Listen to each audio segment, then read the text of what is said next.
Admiral Tae-min stood on the observation deck of Station Alpha, watching the dead ships drift in the darkness like sleeping giants. 50 years they had been silent, their hulls cold and their engines quiet. The human defense fleet stretched. For kilometers in all directions, hundreds of warships that once struck fear into the hearts of enemies across the galaxy. Now they were nothing more than metal tombs floating in space, waiting for a war that would never come. He pressed his weathered hand against the thick glass and remembered the day they had signed the treaty. The Galactic Confederation had come to them with terms that seemed reasonable at the time. Humanity would stay in their corner of space and learn to be civilized. They would put away their weapons and their warrior ways. In return, the aliens would share their technology and their wisdom. It had seemed like a fair trade to most people.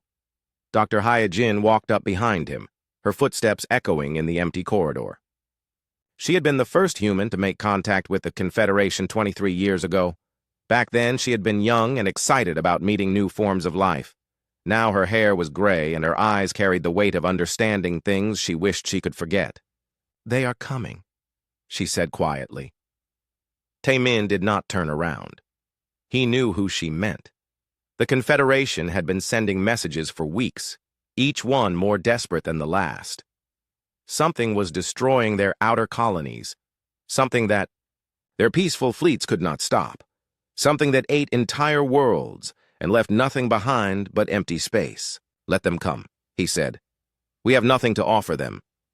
Hyojin moved to stand beside him at the window. She looked out at the silent fleet and shook her head. "You know that is not true. They would not be asking if they had any other choice."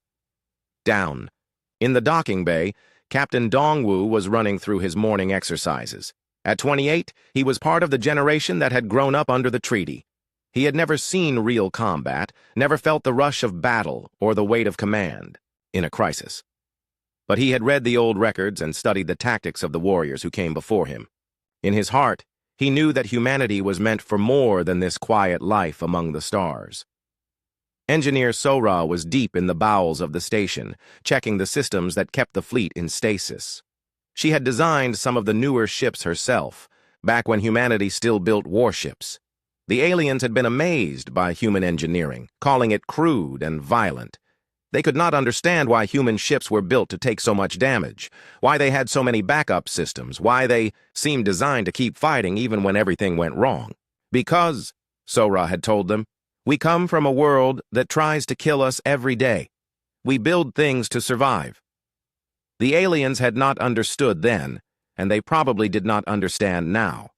But Sora knew that understanding would come, whether they wanted it or not. The first ships of the Confederation fleet appeared on the long-range sensors 3 days later. They came slowly, their elegant forms moving through space with the grace that marked all alien technology. These ships were works of art, beautiful and efficient. They were also completely useless in a real fight, as their crews were about to learn. Ambassador Curie was the first to step off the transport. She was tall and thin, with feathers instead of hair and eyes that changed color with her emotions. Right now they were deep purple, which Hyojin had learned meant fear, mixed with shame. The bird-like alien moved carefully through the station, corridors, her head turning constantly as she took in the brutal efficiency of human design. "Your station," she said to Hyojin as they walked. "It feels like a weapon." "Everything we build feels like a weapon to you," Hyojin replied. "That is why you made us sign the treaty." They met in the main conference room, a simple space with no decoration and harsh lighting. Tae-min sat at the head of the table, his uniform bearing the marks of 40 years of service. Around him sat the other senior officers, men and women who had commanded fleets and conquered worlds before the peace came. Their faces showed nothing, but their eyes burned with questions that had been waiting 50 years for answers. Curie took her place at the other end of the table. Her escorts, 2 other aliens from species Hyojin did not recognize, flanked her like nervous guards. The ambassador's feathers were ruffled, and her eyes had shifted to orange, which meant she was trying to be brave. "Admiral Tae-min," she began, "I come to you on behalf of the Galactic Confederation. We need your help." Tae-min leaned back in his chair and crossed his arms. "Help with what?" "There is a threat," Curie said. Something from the edge of the galaxy. We call it the Void Swarm. It has destroyed 17 colonies in the past 6 months. Our fleets cannot stop it. Captain Dongwu leaned forward. What kind of threat? One of the other aliens, a creature that looked like it was made of living, Crystal, spoke up. They consume everything, ships, planets, stars. They take the matter and add it to themselves. They learn from everything they destroy. Engineer Sora frowned. Learn how? They adapt, Curie said. Every weapon we use against them, they find a way to counter. Every tactic we try, they turn against us. They are perfect predators. And you want us to fight them? Taimin said. It was not a question. Yes, Curie said simply. We know you have been restricted by the treaty. But these are extraordinary times. The Confederation Council has voted to suspend the agreement and ask for your military assistance. The room was quiet for a long moment. 50 years of anger and resentment hung in the air like smoke. 50 years of watching their ships grow cold while their warrior hearts yearned for the stars. You were so afraid of us, Sora said quietly. You called us violent and primitive. You said we were too dangerous to be trusted with real weapons. Now you want us to save you. Curie's eyes shifted to blue, which meant sadness. We were wrong about many things, but we were not wrong about your potential for violence. That is exactly what we need now. Dr. Hyojin spoke up. What happened to your own fleets? Gone, the crystal alien said. Absorbed. The swarm takes our ships and turns them into parts of itself. It is like fighting a disease that gets stronger every time you try to cure it. How long do we have? Taimin asked. The swarm will reach the core worlds in 6 months, Curie said. Maybe less if it continues to accelerate. Admiral, I know we have no right to ask this of you, but billions will die if we cannot stop this threat. Taimin stood up slowly. Around the table, his officers watched him with the loyalty of soldiers, who had followed him through hell and back. He walked to the window and looked out at the sleeping fleet. It will take weeks to wake them up, he said. The ships have been cold for 50 years. The crews will need training. Most of our people have never seen real combat. Whatever you need, Curie said. The Confederation will provide any resources you require. Taimin turned back to face her. And after this is over? What happens to the treaty then? The ambassador's feathers ruffled again. That will be up to the council to decide. No, Taimin said firmly. That will be up to us to decide. If we do this, if we wake the fleet and go to war again, we do it as equals. No more restrictions. No more treating us like dangerous children who need to be watched. Curie was quiet for a moment. Then she nodded. I will recommend it to the council. You will guarantee it, Taimin said, or we stay right here and let you handle your own problems. The alien's eyes shifted to gold, which Hyojin knew meant respect. I guarantee it. Taimin smiled for the first time in years. It was not a kind smile. Then we have a deal. Sora, start the wake-up procedures. Dongwu, begin crew recalls. Hyojin, send word to all the colonies. Tell them the fleet is coming back to life. As the aliens left the station, Curie turned to Hyojin one last time. Your people, she said. They really are as dangerous as we feared, are they not? Hyojin watched through the window as the first lights began to flicker on in the distant warships. After 50 years of silence, the human defense fleet was stirring from its long sleep. Ambassador, she said quietly, you have no idea. President Dalsu sat in his office on Earth, staring at the reports that covered his desk like fallen leaves. Each one told the same story from a different colony world. The people were angry. They had lived under alien rules for 50 years, and now those same aliens wanted human blood to solve their problems. The video calls from the colonial governors had been brutal. Some wanted revenge.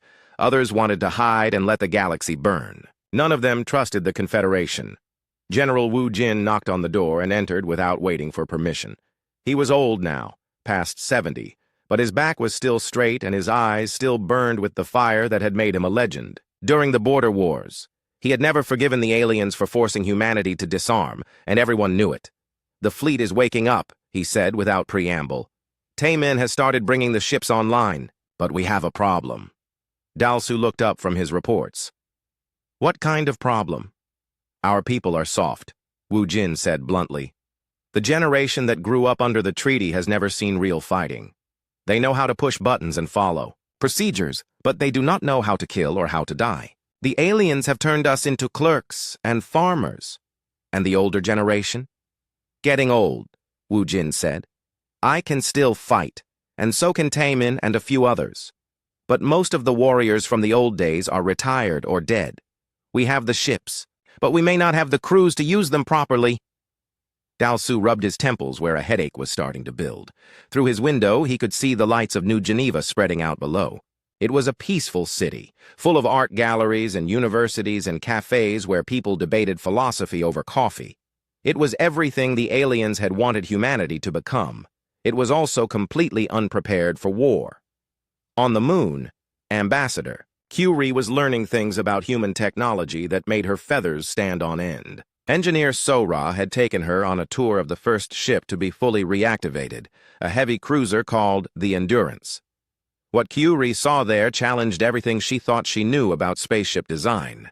This corridor, Sora explained as they walked through the ship's main passage, is designed to be sealed off if the hull is breached. These blast doors can stop anything short of a direct hit from a fusion warhead. Curie looked at the massive metal barriers that could slam shut in an instant. But why would you design a ship expecting to be damaged? Our vessels have shields and armor. They are not supposed to be hurt. Sora laughed, but it was not a happy sound. Our ships are designed by people who understand that sometimes bad things happen. Sometimes the shields fail. Sometimes the armor is not enough. When that happens, you want a ship that can take damage and keep fighting. They entered the engineering section, and Curie gasped. The power core was surrounded by layers of shielding so thick that the radiation readings were barely detectable. But what shocked her was the backup systems. There were backups for the backups and emergency systems for when the emergency systems failed. How many power sources does this ship have? She asked. Primary fusion reactor, 2 backup fusion plants, emergency fission reactor, chemical batteries, and emergency power cells, Sora recited. Plus solar collectors and emergency hand cranks for critical systems. Hand cranks. In case everything else fails, Sora said seriously, a human can still operate basic ship functions manually. Our ships are designed to work even when they are mostly destroyed. Curie's eyes shifted to deep orange, which meant confusion mixed with fear. Your ships are built like fortresses, like you expect to fight wars that last for years.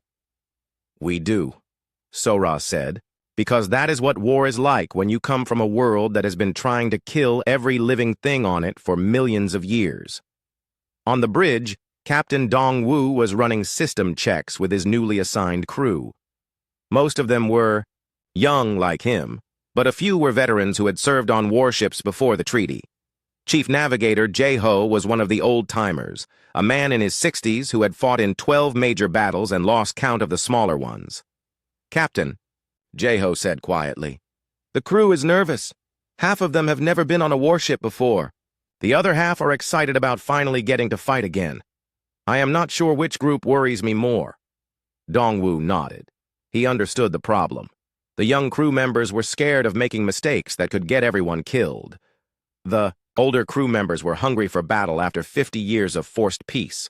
Both attitudes could be dangerous in a crisis. How long until we are ready to fight? He asked. The ship will be ready in 2 weeks, Jae-ho said. The crew will take longer, maybe months if we are lucky. We may not have months, Dong-Wu said. He had read the reports from the edge of the galaxy. The void swarm was moving faster than anyone had expected. Entire star systems were going dark, their distress signals cutting off in the middle of transmission. Down in the medical bay, Dr. Jin-A was dealing with a different kind of problem. She was studying the psychological profiles of the crew members, trying to understand how 50 years of peace had affected human combat readiness. What she found was disturbing. The younger generation scored high on technical skills and problem-solving, but their stress response patterns were all wrong for combat. They had been trained to avoid conflict, to find peaceful solutions, to trust in the protection of others. The older generation had the opposite problem. Their stress responses were too aggressive, too quick to violence, too ready to see enemies everywhere. "We need to retrain everyone," she told Captain Dongwu during their weekly briefing. "The young ones need to learn that sometimes violence is the only answer. The old ones need to remember that not every problem requires shooting first and asking questions later." Meanwhile, in the Confederation archives, Dr. Hyajin was discovering the real reasons behind the treaty. The official records spoke of concern for galactic peace and the need to integrate humanity into civilized society. But the classified files told a different story. The aliens had not been afraid of human aggression. They had been terrified of human adaptability. Every species in the Confederation had evolved on relatively safe worlds with stable climates and predictable environments. They had developed advanced technology and peaceful societies because they had never needed to do anything else. Humans were different. Earth was a nightmare world by galactic standards, a planet where the climate changed constantly, where natural disasters struck without warning, where evolution itself was a constant battle between predator and prey. Humans had learned to adapt to anything, to survive in any environment, to turn any challenge into an opportunity. They were afraid, Hyajin realized as she read through the psychological assessments. Not of what we might do, but of what we might become. The files contained detailed analyses of human expansion patterns before the treaty.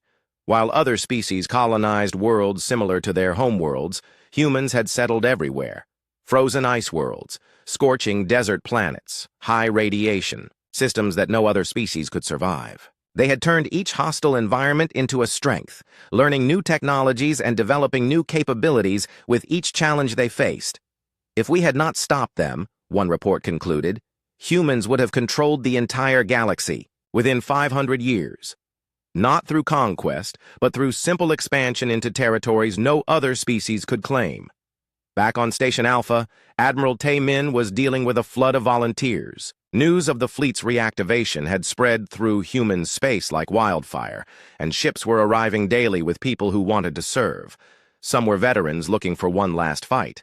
Others were young colonists who had dreamed their whole lives of joining the fleet. A few were engineers and scientists who wanted to see their theories tested in real combat. Commander J-Ho arrived on a transport from the Tau Ceti colonies, bringing with him a squadron of experienced pilots who had been running cargo runs for the past 30 years. They were older now, their reflexes not quite as sharp as they once were, but they remembered how to fly in formation and how to trust each other in a crisis. "Admiral," J-Ho said during his briefing, "my pilots are ready to fight, but they want to know what we are fighting for. Is this about saving the aliens who kept us locked up for 50 years? Or is this about proving that humanity deserves to be free?" Tae-min considered the question carefully. It was one that many people were asking, and the answer would determine whether the fleet fought as reluctant allies or as warriors defending their own future. "We are fighting," he said finally, "because it is what we do. Humans have always fought the monsters that threaten innocent people. We did it on Earth for millions of years. We did it among the stars before the treaty. We are doing it now because that is who we are." But even as he said the words, Tae-min knew that the real test was still coming. The Void Swarm was unlike any enemy humanity had ever faced. It learned from every encounter, adapted to every tactic, and grew stronger with each victory. Fighting it would require more than courage and determination. It would require humanity, to remember skills they had been forced to forget, and to become something more dangerous than they had ever been before. The first refugee ships arrived 3 weeks later, carrying survivors from the Outer Rim colonies. Their stories were worse than anyone had imagined. Chief Engineer Byung-ho stood in the massive hangar bay of the Dreadnought Endurance, watching his crews work to bring 50-year-old systems back to life. He was one of the few people left who had helped design the original human warships, back when humanity still believed it might have to fight for its place among the stars. Now, looking at the massive vessel around him, he wondered if they had built better than they knew. "Sir," called Technician Mi Young from across the hangar. She was young, barely 25, and had spent her entire career maintaining civilian ships. This was her first time inside a military vessel, and her eyes were wide with amazement. "These power conduits are 3 times thicker than anything I have ever seen. Why would you need so much redundancy?" Byung-ho walked over to where she was working on a junction box that connected the ship's main systems. Because, he said, pointing to the multiple layers of shielding and backup connections, when someone is shooting at you with weapons designed to destroy planets, you want to make sure your lights stay on. Mi-young shook her head in disbelief. This entire section could be blown away, and the ship would still function normally. It is like you expected to fight while half destroyed. We did, Byung-ho said simply. Human ships are not built to win pretty battles. They are built to win ugly ones. On the bridge, Captain Nam-soo was learning the same lesson from a different angle. He had commanded civilian vessels for 30 years, but nothing had prepared him for the complexity of a military-grade human warship. The bridge alone had 7 different command stations, each capable of running the entire ship if the others were destroyed. The weapon systems had so many targeting options that it took 3 officers just to operate them properly. Captain, said his weapons officer, a veteran named Il-sung who had served on destroyers before the treaty, this ship has 47 different types of weapons. I count 15 different kinds of missiles, 12 types of energy weapons, and 20 varieties of defensive systems. Some of these I have never even heard of. Nam-soo looked at the weapons display and felt overwhelmed. How are we supposed to use all of this in combat? We are not, Il-sung said with a grin. That is the point. The enemy cannot predict what we will do because we have so many options. Every human ship is different, every captain fights differently, and every battle teaches us something new. Dr. Jin Ae had been studying the medical facilities on the ship and making disturbing discoveries. The sick bay was designed more like a combat field hospital than a normal medical center. There were emergency surgical suites that could operate. During battle, trauma centers designed to handle massive casualties and enough medical supplies to treat the entire crew for months without resupply. Your ships, she told Ambassador Curie during a tour of the medical section, are designed for wars that last for years. Most species build their vessels expecting conflicts to be resolved quickly through negotiation or surrender. Humans build theirs expecting to fight until one side is completely destroyed. Curie's feathers were ruffled with distress. Her eyes had shifted to a dark blue that meant she was struggling to understand something fundamentally different from her own experience. But why? Why assume that every conflict will be so total? Janae gestured to the displays showing Earth's history. Because that is what life was like on our homeworld. There was no negotiating with volcanoes or hurricanes or ice ages. There was no surrendering to predators or diseases or droughts. There was only survival or extinction. We learned to build everything as if our lives depended on it, because they usually did. The first joint training exercises between Human and Confederation forces were scheduled to begin after the Endurance finished its systems checks. The alien commanders were eager to see how human tactics would work against the Void Swarm. What they discovered instead was that human tactics did not work the way tactics were supposed to work. Commander Yujin was in charge of communications during the first exercise, and she quickly realized that coordinating between human and alien forces was almost impossible. The alien ships operated with perfect precision, following carefully planned strategies with mathematical accuracy. The human ships seemed to operate on chaos and instinct, with each captain making independent decisions based on incomplete information. Admiral. Taemin, said Confederation Fleet Commander Veltar through the communications link, your ships are not following the battle plan. They are supposed to maintain formation and execute coordinated strikes according to the tactical schedule. Taemin's response came back with what sounded like laughter in the background. Commander, our ships do not follow battle plans. They follow opportunities. Each captain sees the situation differently and responds accordingly. The enemy cannot predict what we will do because we do not know ourselves until we do it.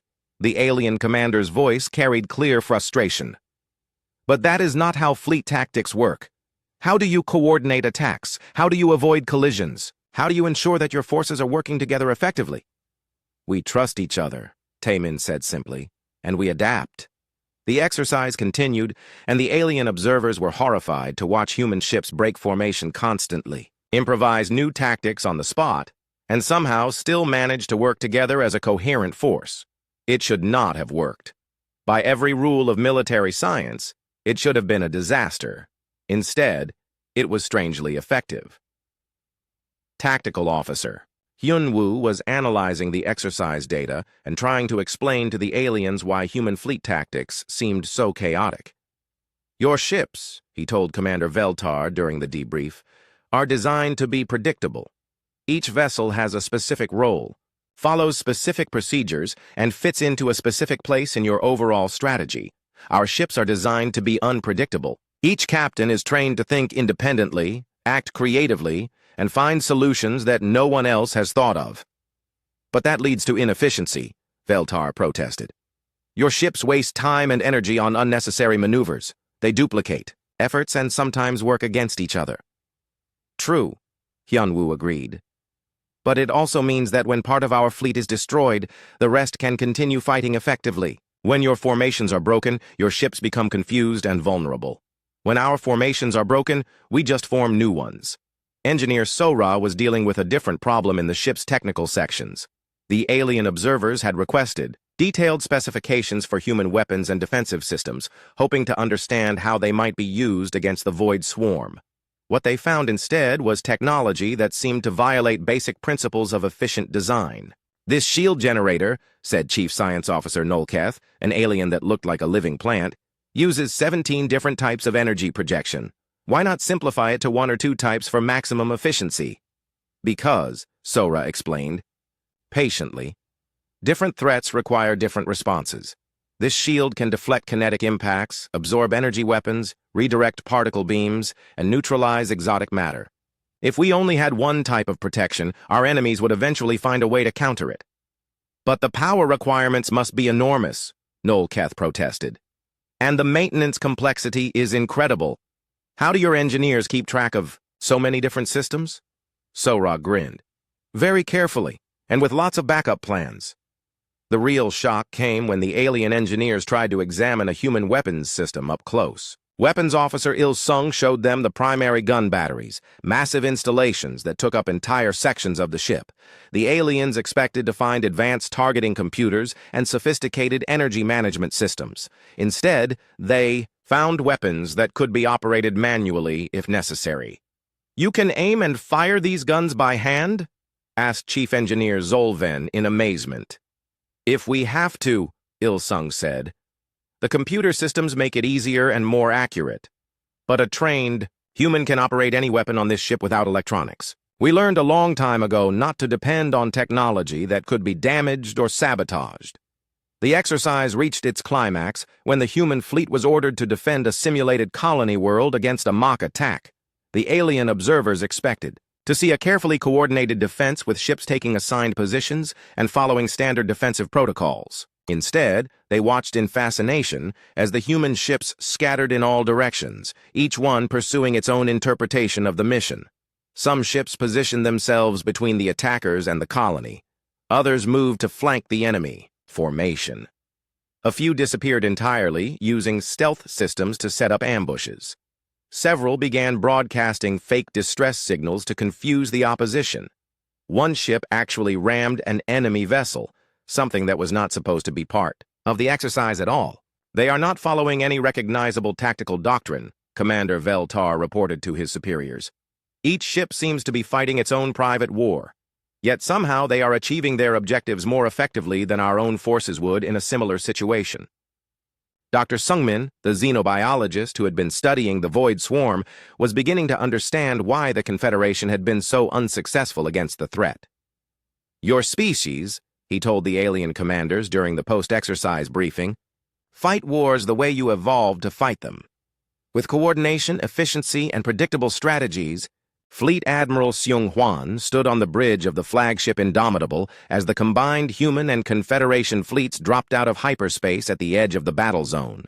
What he saw through the main view screen made his blood run cold. The system that had once housed 3 inhabited worlds and a thriving space station was now a graveyard of twisted metal and organic matter. Sir, reported communications specialist Yu Jin, her voice tight with controlled fear. I am picking up distress signals from throughout the system, but they are wrong somehow. The signals are repeating the same patterns over and over, like recordings. Scout pilot Yoon-ji had arrived 2 hours ahead of the main fleet in her fast reconnaissance ship. Her preliminary report had been disturbing, enough.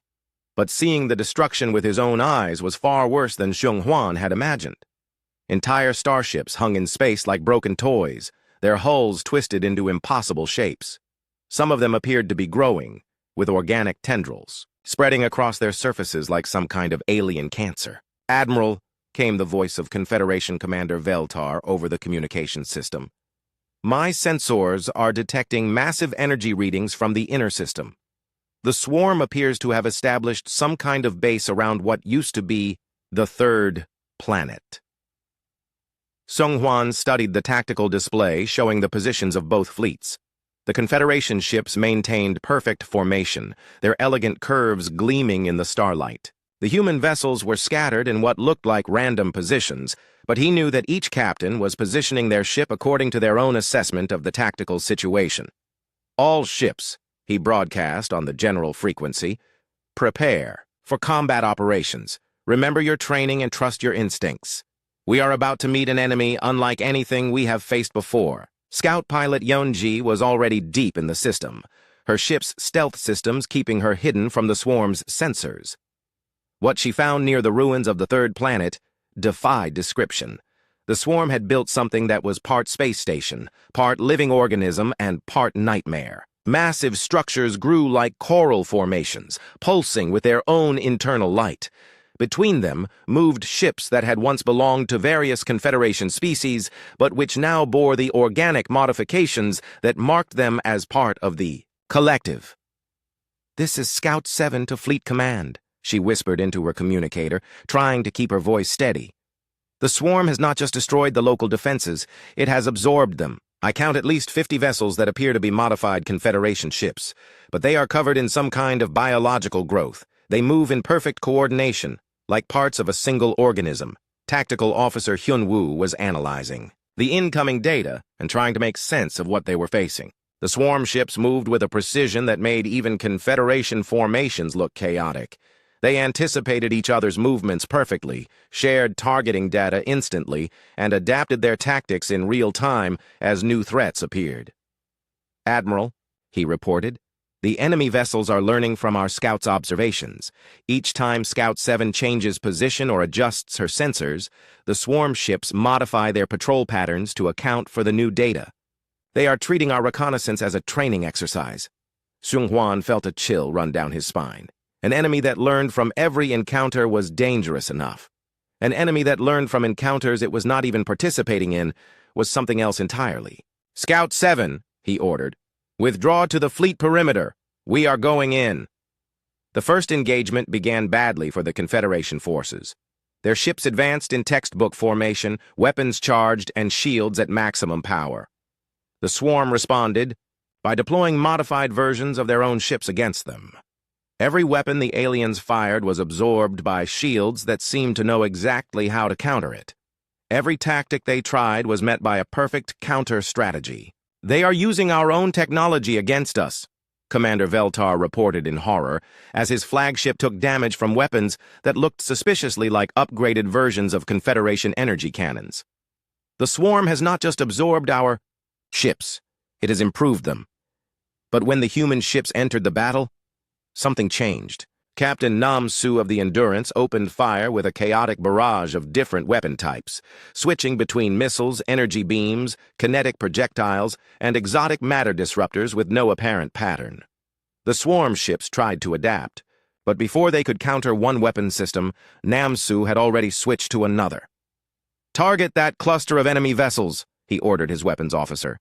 "Hit them with everything we have, but change weapons every 10 seconds whether the current ones are working or not." The result was spectacular.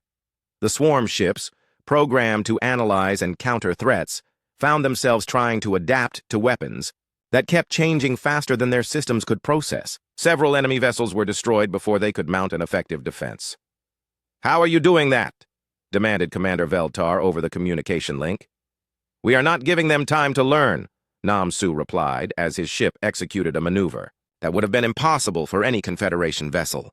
"Every time they start to figure out what we are doing, we do something else." Communications specialist Yujin was monitoring the enemy communications and making a disturbing discovery. "Admiral," she reported, The swarm ships are not just coordinating with each other, they are sharing a collective consciousness. When one ship learns something, they all learn it instantly. But what? Seung-hwan demanded.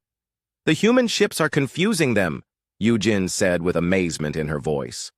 Our tactics are so chaotic that their collective intelligence cannot process the information fast enough. We are giving them more data than they can handle. Scout pilot Yoonji had rejoined the battle and was flying through the combat zone in her fast attack craft. Her job was to identify high-value targets and relay targeting information to the larger ships. What she found was both encouraging and terrifying. Fleet Command, she reported, the swarm is adapting to our presence, but not the way it adapted to the Confederation forces. Instead of learning to counter our weapons, it is trying to learn to think like us. Some of the enemy ships are starting to break formation and operate independently. Seung-hwan understood the implications immediately. They are trying to become unpredictable like us. All ships implement Protocol 7. Random engagement patterns. No coordination between vessels. What followed was the strangest battle in recorded galactic history. Human ships scattered throughout the combat zone, each captain fighting according to their own interpretation of the situation. Some ships focused on destroying enemy vessels. Others targeted the organic structures that seemed to be coordinating the swarm. A few ships ignored the battle entirely and began rescuing survivors from disabled Confederation vessels. The swarm tried to adapt to this chaos but found itself trapped in a logical paradox. Its collective consciousness was designed to find patterns and exploit them. But human tactics deliberately avoided patterns, creating a form of organized chaos that the swarm could not comprehend or counter. They are learning to be random, observed Tactical Officer Hyun-woo as he watched the enemy ships struggle to coordinate their attacks. But true randomness cannot be learned. It can only be experienced. Captain Hanul of the experimental ship Defiance had penetrated deep into the enemy formation and was engaging the swarm's command structure directly. Her ship was faster and more maneuverable than the older human vessels, but it was also more complex and required careful handling. "Captain," reported her chief engineer, "we are taking heavy damage to the secondary systems. Should I reroute power to the backups?" "Negative," Hanul replied as she threw her ship into a spiraling dive toward the largest swarm structure. "Let the damaged systems fail. The enemy is learning to predict our capabilities based on our performance. If we show them broken systems, they will underestimate what we can do with the ones that still work." Her strategy worked perfectly. The swarm ships focused their attacks on the Defiance's obviously damaged sections, allowing her to slip past their defenses and deliver a devastating attack on their coordination center. The explosion that followed disrupted the collective consciousness for several crucial minutes. During that window of confusion, the human fleet pressed their advantage. Ships that had been fighting individually suddenly began working together, in perfect coordination. But instead of following predetermined tactics, they improvised strategies based on the immediate situation. The result was a level of tactical flexibility that the swarm had never encountered. "Admiral," reported Captain Dongwoo from his position near the enemy's rear formations, "the swarm ships are starting to malfunction. Their collective consciousness is overloading from trying to process our tactical data." Seung-hwan smiled grimly. "Then let us give them more data to process. All ships, begin random maneuver sequences. Change tactics every 30 seconds. Make every engagement different from the last one." The battle continued for 6 hours, and by the end, both sides were exhausted. The swarm had lost nearly half of its ships, but it had also learned valuable lessons about human tactics. Supreme Admiral Junho had been in retirement for 15 years when the emergency recall order reached his quiet home on the colony world of New Busan. At 73, he was the oldest active military officer in human space, and the only person who had commanded fleets during the height of humanity's expansion period. When Fleet Admiral Seung-hwan requested his immediate return to active duty, Junho knew that the situation had become desperate. The journey to the fleet rendezvous point took 3 days, and during that time, Junho studied the reports from the previous battle with growing concern. The swarm was not just a collection of ships or even a sophisticated artificial intelligence. It was something far more dangerous, the last remnant of a species that had taken adaptation to its ultimate conclusion. Dr. Sungmin met him at the docking bay of the flagship Indomitable, and the xenobiologist's face showed the strain of weeks, spent trying to understand an enemy that defied all conventional analysis. "Admiral," Sungmin said as they walked toward the command center, "I have been studying the swarm's behavior patterns since the first engagement. What we are facing is not just a weapon or a military force. It is the evolutionary endpoint of a species that learned to survive by consuming everything around it." Junho listened carefully as they entered the conference room where the senior officers were waiting. The faces around the table showed a mixture of determination and fear. These were experienced warriors, but they were fighting something that challenged every assumption they had about warfare and survival. "Show me what we know," Junho said simply. Captain Hanul activated the holographic display that showed the swarm's main formation. The enemy had built a massive construct around a dying star, using the stellar energy to power structures that dwarfed even the largest space stations.